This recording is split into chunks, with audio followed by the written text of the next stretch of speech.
சாபத்திலிருந்து ஒரு விடுதலை. கலாத்தியர் 3:13, மரத்திலே தூக்கப்பட்ட எவனும் சபிக்கப்பட்டவன் என்று எழுதியிருக்கிறபடி கிறிஸ்து நமக்காக சாபமாகி நியாயப்பிரமாணத்தின் சாபத்திற்கு நம்மை நீங்களாக்கி மீட்டுக்கொண்டார். இப்ப கவனிங்க, மரத்திலே தூக்கப்பட்ட எவனும் சபிக்கப்பட்டவன் எழுதி இருக்கிறபடி கிறிஸ்து, இப்ப எல்லாம் சொல்லுங்க, இயேசு, எல்லாம் என்னைய பாருங்கம்மா, இல்லை என்னைய தயவுசெய்து நான் சொல்லும் போது சொல்லிடுங்க, சொல்லும் போது சொல்லுங்க, யாரும் பார்க்காதீங்க, யாரும் பேசாமல் இருக்காதீங்க, பேசுங்க, சரிங்களா? இயேசு எனக்காக சாபமாகி நியாயப்பிரமாணத்தின் சாபத்தை என்னை நீங்களாக்கி மீட்டுக்கிட்டார். அர்த்தம் புரியுது உங்களுக்கு? நம்மங்கிற இடத்துல என்ன போட்டுக்குங்க, அதாவது முக்கியமான பாயிண்ட். இப்போ இந்த பாயிண்ட்டை நீங்கள் சொல்லும்போது எந்த பரம்பரையிலேருந்து சாபம் இருந்தாலும் சரி, அது உங்கள் பக்கத்தில் வர முடியாது. இங்கே சாபத்தின் ஆவி ஒருத்தர் இருக்கிறான், அவன் வரும்போது இயேசு எனக்காக சாபமாக்கி நியாயப்பிரமாண சாபத்தை சிலுவையில் நீங்களாக்கி என்னை மீட்டு எடுத்துட்டாரு, ஓடி போயிரு அப்படின்னு சொன்னீங்கன்னா எந்த பரம்பரை ஆவியும் உங்கள் குடும்பத்துக்குள்ளே வர முடியாது. தற்கொலை ஆவி, சூசைட் ஆவி, பலவீன ஆவி, எந்த ஆவிகளும் உங்கள் குடும்பத்துக்கு என்ன செய்ய முடியாது, வர முடியாது. இப்போ சொல்லுங்கள், இப்போ நீங்கள் சொல்லும்போது ஒருவேளை அந்த சாபத்தின் ஆவி உங்கள் மேலே கண்ணு வச்சுக்கிட்டு இருந்தாலும், ஒருவேளை சாபத்தின் ஆவி தூரத்தில் உங்களை பார்த்துக்கிட்டு இருந்தாலும் அவன் ஓடியே போயிடுவான். இப்போ நான் சொல்லும்போது சொல்லுங்கள், மரத்திலே தூக்கப்பட்ட எவனும் சபிக்கப்பட்டவன் என்று எழுதியிருக்கிறபடி கிறிஸ்து இயேசு எனக்காக, ஆக்ஷன் பண்ணுங்க,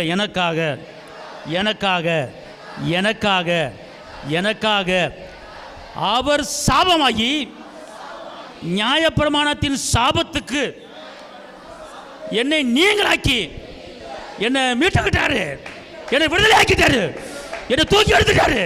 நான் அவர் பிள்ளைய மாறிட்டேன். கையை தட்டி அப்ப மகிமை செலுத்துங்க. பக்கா தர கலா ரபா பக்கத்துனி மாதா ரபீலி கரபோதா ரபா. புரியுதா? நல்லா புரிஞ்சுக்கொள்ளுங்க. இந்த ஒரு வார்த்தையில் உங்கள் முன்னோர்களில் உங்கள் தாத்தா, உங்கள் முப்பாட்டன் செய்த தவறுகளும் செய்த பாவங்களும் உங்கள் பக்கத்தில் வர முடியாது. கை தட்டி அப்ப மகிமை செலுத்துங்க. அல்லேலூயா. இங்கே இருங்க, பழைய ஏற்பாடு காலத்தில் ஒரு ஆளை மரத்தில் தூக்கி நிப்பாட்டினாங்கன்னா அவன் சபிக்கப்பட்டவன் என்று அர்த்தம். என்ன அர்த்தம்? இயேசு ஏன் சிலுவையில் அடித்தாங்கன்னா, மரத்தில் தூக்கி ஆணிகள் அடித்து தொங்க விட்டாங்கன்னா அது சபிக்கப்பட்டவனுக்கு உண்டான ஒரு அடையாளம், சரிங்களா? அதனால தான் இயேசுவை தூக்கி என்ன செஞ்சிட்டாங்க, தூக்கி நிப்பாட்டினாங்க. அப்போ ஏன் அந்த சபிக்கப்பட்டவன், சபிக்கப்படாதவர், ஏன்னா சாபத்துக்கு உள்ளாகாதவர், அப்போ நம்ம தான் சபிக்கப்பட்டவர்கள். நம்முடைய சபிக்கப்பட்ட, இப்போ சபிக்கப்பட்ட என்ன அர்த்தம்னு கேட்டால், இங்கே இருங்க, ஒருத்தவங்க உங்களை நீ உருப்பட மாட்டா, நல்லா இருக்க மாட்டா அப்படின்னு சொல்கிறாங்க தெரியுமா? அதுக்கு பேர் சபிக்கப்படுறதுக்கு அர்த்தம். அதாவது காரணம் இல்லாத சாபம் பலிக்காது. நீங்கள் உண்மையிலே தவறுதலாக ஒரு காரியம் செஞ்சீங்கன்னா அங்கே வைத்தறிச்சப்பட்டு அவங்க சபிச்சிட்டான்னு வச்சுக்கொள்ளுங்களேன், அது அப்படியே தலைமுறை வரும், சரிங்களா? உங்களுக்கு புரியுமோ புரியலை எனக்கு தெரில. இப்போ உங்கள் முன்னோர்கள், உங்கள் தாத்தா பாட்டியில் யாரை இப்படி ஒரு சாபத்துக்கு ஆளாக இருப்பாங்க. அந்த சாபத்துக்கு ஆளானால அது அப்படியே உங்கள் பிள்ளைகளுக்கு என்ன செய்யும், வரும். அப்போ அப்படி வந்திருந்தா அந்த மாதிரி வாழ்க்கையில் நீங்கள் நடந்துக்கிட்டே இருந்தீங்கன்னா என்னான்னு கேட்டிங்கன்னா நல்லா தெரிஞ்சுக்கொள்ளுங்க. இப்போ ஒரு எடுத்துக்காட்டு சொல்கிறேன். இப்போ நம்ம முன்னோரில் யாராவது ஒருத்தங்கிட்ட ஒரு 1 லட்சம் பணம் வாங்கியிருக்காங்க. பணம் வாங்கிட்டு ஒரு தாத்தான்னு வச்சுக்கொள்ளுங்களேன், பணம் வாங்கிட்டு கொடுக்க முடியாது, என்ன வேணாலும் செஞ்சுக்க அப்படின்னு சொல்லிடுறாரு. அப்போ ஒருத்தங்க 1 லட்சம் கஷ்டப்பட்டு கொடுத்துருக்காங்க, அதை கொஞ்சம் கொஞ்சமாக தர்றேன் அப்படின்னு சொல்லியிருந்தா கூட பிரச்சனை கிடையாது. அவங்க கொடுக்க முடியாது, என்ன வேணும் செய்யி அப்படின்னு சொல்லும்போது அவங்க வைத்திரச்சப்பட்டு, நீ என் மனத்தை இல்லைன்னு சொல்கிற, நீ நல்லா இருப்பியாடா, நீ நல்லா இருக்க மாட்டடா அப்படின்னு சொல்லி ஒரு வார்த்தை விடுறாங்க பாருங்கள். உண்மையிலே விடுறாங்க, பார்த்துக்கொள்ளுங்க. அப்படி விடும்போது அது பேர் தான் சபிக்கப்படுறது. ஓகே, அது முன்னோர்களில் இருக்கலாம், இல்லாமல் இருக்கலாம். ஆனால் நீங்கள் இந்த வசனத்தை சொல்லும்போது அப்படிப்பட்ட முன்னோருடைய சாபங்கள் நம்ம குடும்பத்துக்கு வந்தாலும் நம்ம மேலே வந்தாலும் இந்த வசனத்தை சொல்லும்போது அந்த சபிக்கப்பட்ட சாபங்கள் அழிக்கப்பட்டு விடும், அந்த சபிக்கப்பட்ட சாபங்கள் முறியடிக்கப்பட்டு விடும். புரியுதா புரியலையா? ஓகே, இப்போ திருப்பி சொல்லுவோமா? திருப்பி சொல்லுவோம் பாருங்க. சொல்லுங்க, மரத்தில் தூக்கப்பட்ட எவனும் சபிக்கப்பட்டவன் என்று எழுதி இருக்கிறபடி இயேசு எனக்காக, இயேசு நல்ல தைரியமா, இயேசு எனக்காக எனக்காக எனக்காக எனக்காக சாபமாகி என் சாபத்தை, என் குடும்பத்தில் இருக்கிற சாபத்தை, என் மேல இருக்கிற சாபத்தை, என் பிள்ளை மேல வருகிற சாபத்தை இயேசு நீங்களாக்கி அதிலிருந்து என்னை மீட்டெடுத்து என்னை தூக்கிட்டாரு. அந்த சாபத்திலிருந்து நான் விடுதலை ஆயிட்டேன். இயேசுடைய இரத்தத்தால, இயேசுவின் சிலுவை மரணத்தால நான் மீட்கப்பட்டுட்டேன். இந்த ஒரு வார்த்தைக்கு நம்ம முப்பாட்டேன், நம்ம தாத்தேன் இவங்க செஞ்ச பாவமெல்லாம் நம்ம மேலே தொட முடியாது. இந்த ஒரு வார்த்தைக்கு இதுதான் ஞானஸ்தானம் பெற்றவர்களுக்கு கிடைக்கக்கூடிய கிருபை. இதுதான் இயேசுவை பெற்றவர்களுக்கு கிடைக்கக்கூடிய கிருபை. இதுதான் இயேசுவின் பிள்ளைகளாக இருக்கக்கூடிய கிருபை. எனக்கு ஒன்றுமே நடக்கலை, எனக்கு ஒன்றும் வரலன்னு சொல்கிறீங்களே, இந்த சாபம் உங்கள் மேலே வராமல் இருக்கு, அதை புரிஞ்சு கொள்ளுங்க. இந்த முன்னோர்கள் செஞ்ச பாவம் உங்கள் குடும்பத்துக்கு வராமல் இருக்கு, அதை புரிஞ்சு கொள்ளுங்க. தெய்வத்தை ரட்சகரை குறை பேசாதீங்க. எனக்கு இன்னும் இயேசுவா செய்யலைன்னு நினச்சிடாதீங்க. நீங்கள் வாழ்வது, நீங்கள் உயிரோடு இருப்பது அவருடைய கிருபை. எந்த பரம்பராவையும் உங்களுக்கு வராமல் இருக்கிறது. ஆமேன். புரியுதா புரியலையா உங்களுக்கு? அல்லேலூயா சொல்லுங்க. அல்லேலூயா. உபாகமம் 23 5-6. உன் தேவனாகிய கர்த்தர் பிலேயாமுக்கு செவி கொடுக்க சித்தமில்லாமல் உன் தேவனாகிய கர்த்தர் உன்மேல் அன்பு கூர்ந்தபடியினால் உன் தேவனாகிய கர்த்தர் அந்த சாபத்தை உனக்கு ஆசீர்வாதமாக மாற பண்ணினார். அல்லேலூயா. இங்க பாருங்க, தேவன் நல்லா தெரிஞ்சுக்கொள்ளுங்க. பிலேயாமுடைய வார்த்தைக்கு செவி கொடுக்காமல் நான் உன்னை நேசித்து உன் மேலே அன்பு வச்சு உன் மேலே வந்த சாபத்தை நான் இரத்தத்தால் உன்னை ஆசீர்வாதமாக மாற்றிட்டேன். எல்லாம் சொல்லுங்க, என் மேலே வந்த சாபத்தை இயேசுவின் இரத்தத்தால் எனக்கு அவர் ஆசீர்வாதமாக மாற்றிட்டார். அல்லேலூயா. இங்கே இருங்களேன், சாபம் எப்படி வருது அப்படின்னு கேட்டிங்கனால தெரிஞ்சுக்கொள்ளுங்க. ஒரு சில காரியங்கள் மூலமாக வருது, இன்னொன்று வார்த்தை மூலமாக வருது. சரிங்களா? இயேசுவை பார்த்து யூத மக்கள் சொன்னாங்க, இயேசுவை சிலுவையில் அறிய இந்த பாவம் எங்கள் மேலேயும் எங்கள் பிள்ளை மேலே வரட்டும் சாபத்தை வாங்கிட்டாங்க. அதனால் யூத மக்கள் அழிஞ்சாங்க. அது ஒரு பக்கம் இருக்குது.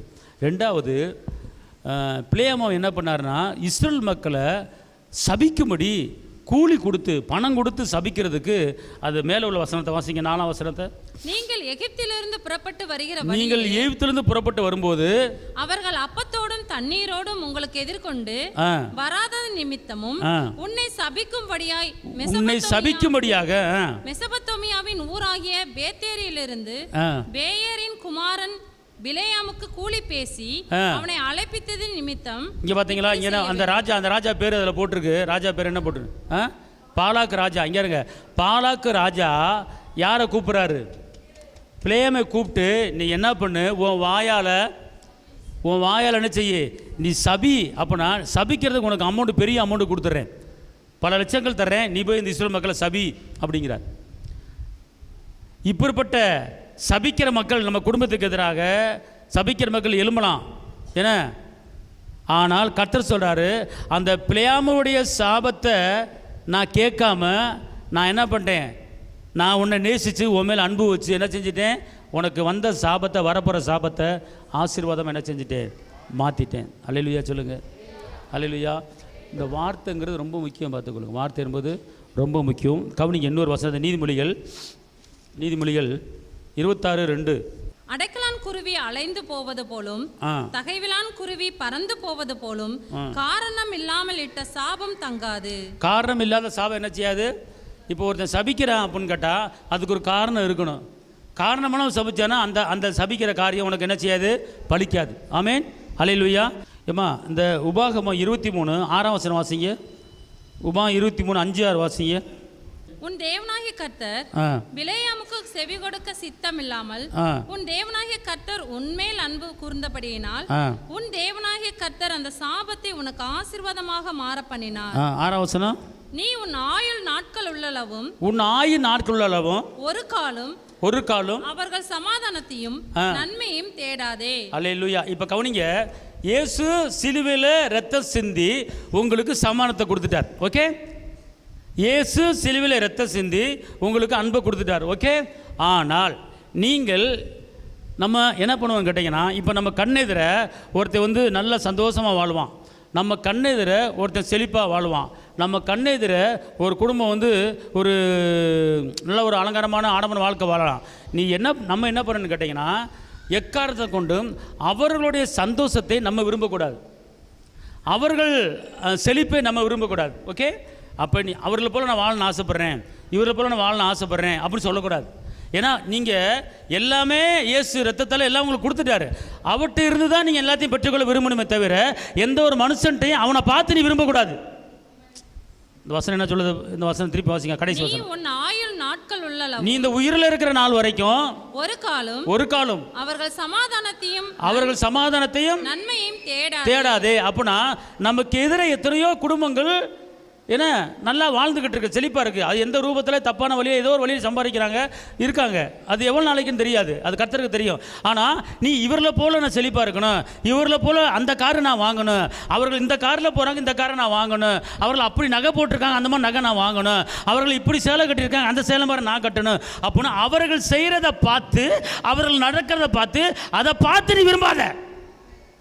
அது உனக்கு பிரச்சனை வந்துடும். நீ விரும்புகிற காரியம் எங்கேருந்து விரும்ப அங்கேருந்து விரும்பு. அப்பாட்ட இருந்து அவர் ரத்தம் சிந்தி எல்லாம் உனக்கு வாங்கி கொடுத்துட்டாரு. ஆனால் உலக மனுஷன் இருக்கிறத பார்த்து நீ என்ன செய்யாத, விரும்பக்கூடாது. ஓகே, புரியுதா புரியலையா? அப்படின்னா உங்கள் விருப்பம் எப்படி இருக்குன்னா ஏசப்பாட்டிருந்து வருகிற ஒரு விருப்பமாக தான் இருக்குன்னு ஒழிஞ்சு எந்த அக்கம் பக்கத்தில் இருக்கிற மனிதனுடைய விருப்பத்தை நீ என்ன செய்யக்கூடாது. புரியுதா புரியலையா? புரியுதா புரியலையா? அதனால் உங்கள் விருப்பம் எப்படி இருக்கணும், அப்பாட்டிருந்து வருகிற விருப்பமாக இருக்கணும். மனுஷனிலிருந்து வருகிற விருப்பம் உங்களுக்கு என்ன செய்யக்கூடாது, இருக்கக்கூடாது. புரியுதா? அடுத்து சங்கீதம் 109:17. சாபத்தை விரும்பினான் அது அவனுக்கு வரும். அவன் ஆசீர்வாதத்தை விரும்பாமல் போனான் அது அவனுக்கு தூரமாய் விலகி போகுது. இங்க பாருங்க, முதல் காரியம் ஏசப்பா சொல்றாரு, உன் முன்னால ஒரு சாபத்தை வச்சிருக்கிறேன், உன் முன்னால ஒரு ஆசீர்வாதத்தை வச்சிருக்கிறேன். இந்த பக்கம் சாபம், இந்த பக்கம் ஆசீர்வாதம், இந்த பக்கம் விளைவனம், துக்கம், நெருக்கம், பாடு, சஞ்சலம், தவிப்பு, போராட்டம், அவமானம், நிந்தை ஒரு பக்கம் இருக்கிறது. இந்த பக்கம் அன்பு, இரக்கம், சந்தோஷம், சமாதானம், உயர்வு, மேன்மை, வெற்றி, விடுதலை, பரலோகம், தயவு, விட்டு கொடுக்கிற மனப்பான்மை எல்லாம் ஒரு பக்கம் இருக்கிறது. ஆனால் உன் கண்ணுக்கு ரெண்டும் தெரிகிறது. ஆனால் நீ ரெண்டே பார்த்துட்டு நீ ஆசீர்வாதத்தை மட்டும்தான் நீ எடுத்துக்கொள்ள வேண்டுமே தவிர இந்த சாபத்தை பக்கம் நீ போகக்கூடாது. அப்போ என்னன்னு கேட்டீங்கன்னா, சாபத்தை விரும்பினான் அது அவனுக்கு என்ன செய்யும், வரும். அப்புறம் என்ன அர்த்தம்னு கேட்டீங்கன்னா, நீ ஒருத்தனுக்கு நஷ்டத்தை விரும்பினானா நீ விரும்பக்கூடாது. இங்கே இருங்களேன், ஒரு காரியத்தை நல்லது, நீங்கள் விரும்புறது ஆசீர்வாதத்தை மட்டும்தான் விரும்பணும். எல்லாம் சொல்லுங்க, நான் உயர்வை விரும்புவேன், இயேசுவின் பிள்ளையா இருக்க விரும்புவேன், என்ன இயேசுடைய இரக்கத்தை விரும்புவேன், இயேசுக்கிட்ட பேசுறது விரும்புவேன், இயேசுக்கிட்ட வர்ற ஆசீர்வாதத்தை என்ன செய்வேன், நான் விரும்புவேன். அல்லேலூயா, அல்லேலூயா. அதான் என்ன சொல்லப்பட்டிருக்கு, ஆசீர்வாதத்தை விரும்பாமல் போனால் அது அவனுக்கு தூரமாய் விலகி போகும். இந்த வசனத்தை நல்லா கவனிக்கணும். ஆசீர்வாதத்தை விரும்பாமல் போனா அது உங்களை விட்டு என்ன செஞ்சிருமா? ஹலோ, ஆசீர்வாதத்தில் பல இருக்கு. என்ன ஆசீர்வாதம் உனக்கு டக்குன்னு சொல்லுங்க பார்ப்போம். சுகங்கிறது ஒரு ஆசீர்வாதம், பரிசுத்தமாக இருப்பது ஒரு ஆசீர்வாதம், சந்தோஷமாக இருப்பது ஆசீர்வாதம், சமாதானமாக இருப்பது ஆசீர்வாதம், குடும்பத்தில் கணவன் மனைவி ஒரு மனமாக இருக்கிறது ஒரு ஆசீர்வாதம், பிள்ளைகளுக்கு விளைவின வராமல் இருக்கிறது ஒரு ஆசீர்வாதம், நோய் நொடி வராமல் இருக்கிற ஒரு ஆசீர்வாதம், கடன் வாங்காமல் இருக்கிறது ஒரு ஆசீர்வாதம். இதெல்லாம் ஒரு ஆசீர்வாதம். நிம்மதியான தூக்கம் தூங்கினா ஒரு ஆசீர்வாதம். ஓகே, அப்போனா இப்படிப்பட்ட காரியங்களை நீங்கள் என்ன செய்யணுமா, விரும்பணுமா? ஹலோ, ஒரு சில பேர் எங்கள் தாத்தா முடியாமல் இருந்தார், எங்கள் முப்பாட்டை முடியாமல் இருந்தார், எங்களுக்கும் அப்படி தான் வரும்போது தெரியுதுன்னு சொல்லி அப்படி பேசி நீங்கள் விரும்புனீங்கன்னா கண்டிப்பாக உங்களுக்கு வந்துடும். ஆனால் நீங்கள் ஆசீர்வாதத்தை விரும்பாமல் இருந்தால் அது என்ன செய்யுமா, தூரமாக போயிருமா? என்ன செய்யுது, பக்கத்தில் இருந்து ஆசீர்வாதம். அப்போ நீங்கள் விரும்பாமல் இருக்கும்போது ஆசீர்வாதம் எங்கே போகுது? இந்த வசனம் என்ன சொல்லுது? ஆசீர்வாதத்தை விரும்பாமல் போனால் அது அவனுக்கு தூரமாய் விலகி போகும். ஹலோ, புரியுதா புரியலையா? அப்ப நீங்க என்ன விரும்பணும் எல்லாம் சொல்லுங்க. நானு இனிமேல் சுகத்தை விரும்புவேன், அன்பை விரும்புவேன், சமானத்தை விரும்புவேன், ஒரு மனதை விரும்புவேன், தயவை விரும்புவேன், கடனை அடைக்க விரும்புவேன், மேன்மையாக விரும்புவேன், மலைமையில் இருக்கிற பட்டணம் போல இருக்க விரும்புவேன், நீர்க்கால் ஓரமாக நடப்பட்ட இலை உதிரா இருக்கிற மரத்தை போல செலுத்து வளர்வதற்கு நான் விரும்புவேன். ஹலோ, எதை விரும்பணும்? ஆசீர்வாதத்தை விரும்பணும். ஆனால் விரும்பாமல் போனால் அது உனக்கு தூரமாயிரும். இப்போ இதுலேருந்து என்ன தெரியுது? நீங்கள் விரும்பணும். என்ன செய்யணும்? எனக்கு நாட சாப்பிட தூங்க படுக்க, சாப்பிட தூங்க படுக்க அப்படி இருந்தால் நீ முன்னேற முடியாது. ஏதோ வேலைக்கு போகிறேன், ஒரு 500 ரூபா கிடைக்குது, சாப்பிட்றேன், படுக்கிறேன், ஒரு 500 ரூபா இது ஒரு வாழ்க்கை அல்ல. உன் எண்ணத்தில், உன் நினைவில், உன் ஆவில, உன் ஆத்மால, உன் குடும்பத்தை குறித்து, உன் பிள்ளையை குறித்து, எதிர்காலத்தை குறித்து, உன் கணவனை குறித்து, உன் மனைவியை குறித்து, உன் எதிர்காலம் எப்படி இருக்க போகுது, அதை வந்து உன்னுடைய மனதுக்குள்ளே ஒரு விருப்பத்தை கொண்டு வரணும். என் பிள்ளை இப்படி இருக்கணும், என் மகன் இப்படி இருக்கணும், என் குடும்பம் எப்படி இருக்கணும், என் எதிர்காலம் எப்படி இருக்கணும், என் பிள்ளை வாழ்க்கை எப்படி இருக்கணும், என் பிள்ளை அப்படி போயிருக்கணும் அப்படின்னு சொல்லி உன் உள்ளத்துக்குள்ளே உன் பிள்ளையை குறித்து, உன் குடும்பத்தை குறித்து, உன் எதிர்காலத்தை குறித்து, உன் வாழ்க்கையை குறித்து ஒரு விருப்பம் உள்ளத்துகள் வரும்போது கர்த்தர் சொல்றாரு, அந்த விருப்பத்தை உனக்கு நான் நிறைவேற்றுவேன். பாக்கத்தா லீக்கா பா காத்தாரா. சும்மா உப்பும் இல்லை, சப்பும் இல்லை, அனலும் இல்லை, குளிரும் இல்லை. ஒரு வாழ்க்கை இருந்தா உன் எண்ணத்தில், உன் நினைவில் ஒரு விருப்பத்தை கொண்டு வரணும். உன் பிள்ளையை கொடுத்து ஒரு விருப்பம், உன் தொழிலை கொடுத்து ஒரு விருப்பம், உன் வியாபாரத்தை கொடுத்து விருப்பம், அது மேன்மையாக்கி நீ விரும்பி பாரு, கர்த்தர் உன்னை உயர்த்துவார். விருப்பம் இல்லாத வாழ்க்கை செத்த வாழ்க்கை. அனலும் இல்லாமல் குளிரும் இல்லாமல் போனால் வாந்தி பண்ணி போடுவேன். ஓகே, அது என்ன சரி விரும்பணும். ஆனால் நல்லா தெரிஞ்சுக்கொள்ளுங்க, 109:17 இப்படி சொல்லுகிறது. 18 என்ன சொல்லுது தெரியுமா? 18 சாபத்தை அவன் தனக்கு அங்கியாக உடுத்தி கொண்டான், அது அவன் உள்ளத்தில் தண்ணீரை போலவும் அவன் எலும்புகளில் எண்ணெயை போலவும். நீங்க மட்டும் தப்பி தவறி ஒரு சாபத்தை விரும்புனீங்கன்னா அது நீங்க தண்ணி அள்ளி மேலே ஊத்துறீங்க தெரியுமா? திருப்பி வாசிங்க அந்த வசனத்தை. சாபத்தை அவன் தனக்கு அங்கியாக உடுத்தி கொண்டான். சாபத்தை அவன் என்ன செஞ்சான்? அங்கியா என்ன செஞ்சான்? ஊத்தி கொண்டான். அடுத்து அது அவன் உள்ளத்தில் தண்ணீரை போலவும். அந்த வார்த்தை சாபமான வார்த்தை உடம்புக்குள்ள போய் எலும்புல டச் பண்ணு பார்த்துக்கலாம். எப்படி போட்டிருக்கு? அவன் எலும்புகளில் எண்ணெயை போலவும் பாயும். எலும்புகளை பாயும். நல்லா கவனிங்க. உங்க வாழ்க்கை ஆசீர்வாதமா, உயர்வா, மேன்மையா இருக்கணும் அப்படின்னா ஆசீர்வாதமான வார்த்தையை, உயர்வான வார்த்தையை பேசுங்க, நினைங்க, விரும்புங்க. அவன் நல்லா இருக்கக்கூடாது, இவன் கெட்டு போயிடணும்னு சொல்லி விரும்புகிறாதீங்க. நம்மளுக்கு தேவையில்லை, அவன் நம்மளுக்கு தேவையில்லை. யாரையாவது இவன் ஒன்றுமெல்லாம் ஆபரம் பாரு அப்படின்னு மட்டும் சொல்லிடுறாங்க, அப்படி விரும்பாதீங்க. நம்மளுக்கு தேவையில்லை. அது வந்து நமக்கு என்ன செஞ்சிடும்? தாக்குதல் வரும், பார்த்துக்கொள்ளுங்க. அடுத்து விழுந்து போகணும், எழும்பக்கூடாது, ஒன்றுமெல்லாம் வாங்கணும்னு சொல்லி அடுத்தவனை பற்றி விரும்பாதீங்க. தேவையில்லை நம்மளுக்கு. தன்னை நேசிப்பதில் பிற நேசி அப்படின்னு இருக்கிறார். ஆமேன். அதனால் உங்களை விருப்பம் இன்னிலிருந்து உங்கள் எண்ணத்தை மாற்றுங்க. படுக்கும் போதும், தூங்கும் போதும், எந்திரிக்கும் போதும், போகும்போது, வரும்போது கண்டினியூவாக ஒரு விருப்பத்துக்கு வாங்க. உங்கள் பிள்ளையை பார்க்குறீங்களா? அந்த பிள்ளையை பார்க்கும்போது அது ஒரு காரியத்தை விரும்பி நீங்கள் பார்க்கணும். ஹலோ, இதை பெற்றேன், வளர்த்தேன், சாப்பாடு ஓட்டிக்கிட்டு இருக்கேன், அப்படி இல்லை. உன் பிள்ளை குறித்து உனக்கு ஒரு நோக்கம் இருக்கணும். உன் மகளை குறித்து ஒரு நோக்கம் இருக்கணும். அவன் தருதலையாக இருக்கேன், அவன் அப்படி போய் இப்படி நினைக்காத. தருதலையானவன் நல்லவனாக மாற்றணும்னா உன் விருப்பத்தில் இருக்குது. உன் பிள்ளை குறித்து விரும்பு, நல்ல விதமாக விரும்பு.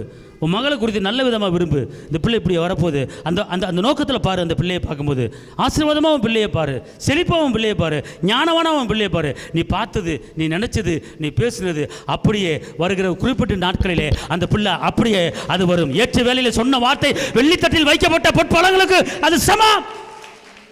கவனிங்க. தேவையில்லாமல் அடுத்த கெட்டு போகிறத நினைக்காதீங்க. சில பேர் சொல்லுவாங்க, நான் தூங்கும்போது ஒன்று வந்து அமுக்குச்சு அப்படின்னுவாங்க. அது மைண்டில் நினச்சதுனால தான் வருது. அங்கே ஆச்சரியான மாதிரி பார்த்தேன் அப்படின்னுவாங்க. 2 பேரும் அடிச்சு சண்டை போடுறத பார்த்தேன், 2 பேரும் முடிவு பிடிச்சி ஆட்டினாங்க, கனவுல வந்துச்சு.